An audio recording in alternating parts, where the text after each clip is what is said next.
Tapi beliau termasuk orang yang dikorbankan karena beliau menyiarkan penyimpangan di DKI Jakarta, menyimpangkan uang dalam jumlah tempo hari sudah disebutkan 16 triliun, 16, berapa triliun itu uang DKI. Karena ada suatu mal administrasi.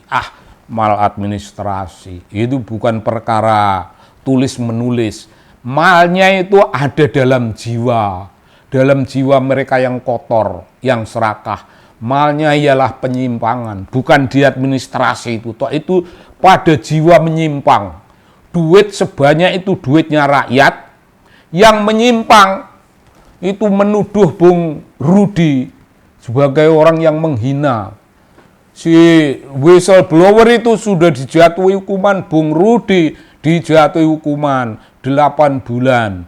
Bagaimana bisa, Bung? Orang yang sedang menjadi jurnalis, yang sedang menyampaikan risalah kebenaran jurnalistik, kok dijatuhi hukuman?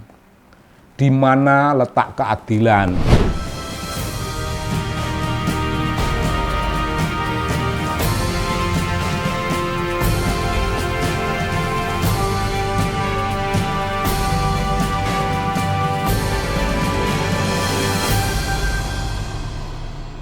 Ya, salam Bung. Salam dari TV Anak Bangsa. Dan ini pun rekaman pembelaan. Trio RRT sudah kita share bersama, sudah kita beri namanya interpretasi kebudayaan terhadap mereka sebagai kaum intelektual. Sudah, sekarang ganti Bung Rudi. Tempo hari kita sudah membahas Bung Rudi, saya ingin mengulangi. Bung Rudi seorang jurnalis yang memiliki TV Anak Bangsa ini, yang memiliki channel Anak Bangsa. Beliau sebagai jurnalis itu menerima pengaduan seorang yang namanya whistleblower. Diterima di TV-nya dan direkam, disiarkan. Itu bagian dari the role of intellectuals. Beliau itu intellectuals karena jurnalis, posisinya sebagai jurnalis. Orang yang berdiri di atas kebenaran yang berimbang. Berita dicek kebenarannya, cek dan recheck. Tampil. Tapi beliau termasuk orang yang dikorbankan karena beliau menyiarkan penyimpangan di DKI Jakarta, menyimpangkan uang dalam jumlah tempo hari sudah disebutkan 16 triliun, 16, berapa triliun itu uang DKI. Karena ada suatu mal administrasi. Maladministrasi itu bukan perkara tulis menulis. Malnya itu ada dalam jiwa mereka yang kotor, yang serakah. Malnya ialah penyimpangan, bukan di administrasi itu. Itu pada jiwa menyimpang. Duit sebanyak itu duitnya rakyat. Yang menyimpang itu menuduh Bung Rudi sebagai orang yang menghina. Si whistleblower itu sudah dijatuhi hukuman, Bung Rudi dijatuhi hukuman 8 bulan.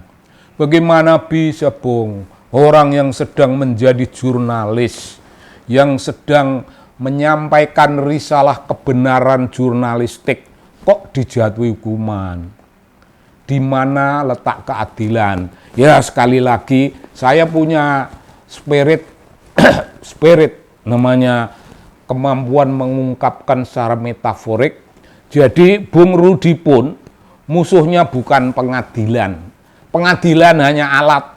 Hakim alat, jaksa alat, polisi alat kekuasaan yang menyimpang. Alatnya orang-orang yang berdiri di belakang apa yang disebut maladministrasi yang mencaplok uang 16-an miliar itu tadi. Musuhnya di sana Polisi jangan dimusuhi, kasihan. Polisi hanyalah alat. Polisi yang tertinggi pun alat, apalagi polisi di tingkat bawah. Polisi tingkat bawah itu hanya menjalankan instruksi atasan. Begitu Bung Rudi, orang yang sekedar menjalankan instruksi atasan, bukan musuh kita. Musuh kita orang-orang yang berdiri di balik semuanya ini. Orang-orang yang mangan duit miliar triliun tadi itu, Bung. Itu intinya. Adapun Bung Rudi tegak sebagai jurnalis. Berdiri sebagai orang yang senjatanya kebenaran. Di sini kebenaran jurnalistik, di sini kebenaran orang-orang yang menjadi wakil rakyat pada umumnya melaporkan penyimpangan perilaku keuangan. Namun ada risiko macam itu dan saya laporkan kembali pada Pak Presiden. Ini orang-orang yang namanya devoted citizen, yang namanya concern intelektual. Masa mau dikorbankan, Bung? Masa mau dikorbankan? Ini negara apa? Bukan negara yang menjaga ketertiban. Ini negara ya Leviathan. Leviathan yang mencaplok, tidak menertibkan. Leviathan yang mencaplok. Kalau Marx, negara itu memang kekuasaan besar yang tugasnya menindas semua kekuatan yang lemah. Jadi negara dalam hal ini macam gitu potretnya. Potretnya Leviathan, makhluk besar yang menakutkan, dan negara sebagai kekuatan besar yang mencaplok dan mengorbankan, menindas. Pak Prabowo, negara yang Anda pimpin ini dicitrakan semacam ini. Apakah Anda terima? Negara Anda adalah Leviathan yang mencaplok dan kekuatan yang menindas. Apakah naluri kepemimpinan Anda semacam itu? Saya berprasangka baik. Pak Presiden saat ini sedang tampil sebagai kepala pemerintahan yang teguh, tegas, menghajar semua koruptor, melawan semua yang menyimpang, menjamin tidak ada orang besar yang bebas dari tuntutan.